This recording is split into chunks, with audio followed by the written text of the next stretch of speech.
let's talk about the rotator cuff and help you figure out if possibly you've injured it.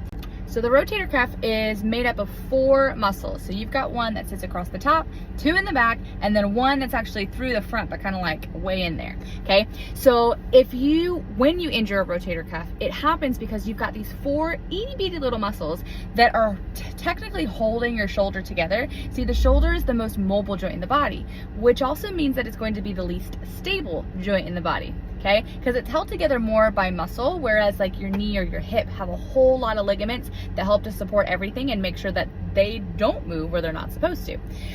So the rotator cuff are these 4 muscles, and a lot of times they get injured because these 4 muscles are trying to fight these other large muscles to help keep this in place. So the rotator cuff's responsibility is to rotate and to keep the cuff. Now the shoulder is a bit more complex than just like a ball and joint kind of socket, but let's, for sake of today and keeping it pretty simple, let's say that it is, okay? So rotator cuff, okay? That is the responsibility of the rotator cuff. When your big muscles start doing different movements and moving things, it's to make sure it doesn't do this. It's to keep it in its joint and in its circle and keep everything moving together the way that it's supposed to.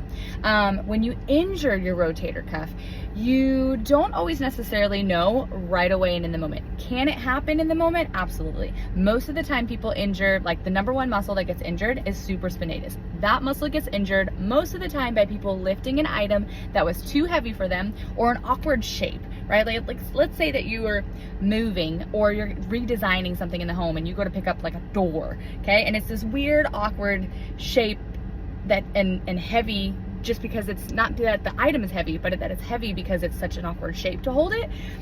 That's usually how the supraspinatus gets injured.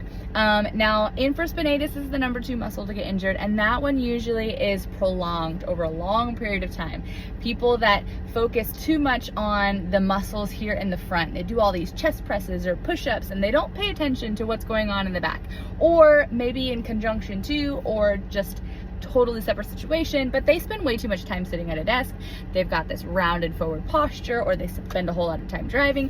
We live life in front of us. So most of the time that plays a role in some way, shape, or form to having a shoulder injury to begin with.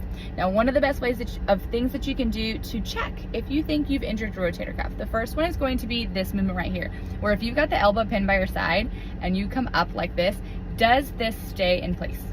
Most of the time when you go to do this and it's injured, it will do this, right? Or you'll start to come up, but then it only gets so far before then it starts doing this. That is a really clear indication that you have injured your rotator cuff and you should get it checked out. If you stuck around this long and you'd like to know what are some exercises, stretches, things that you can start doing to be proactive, help your shoulder, and heal your rotator cuff, I have an app for that. It's called Trainer in Pink. You can find it in both Google Play and the Apple Store.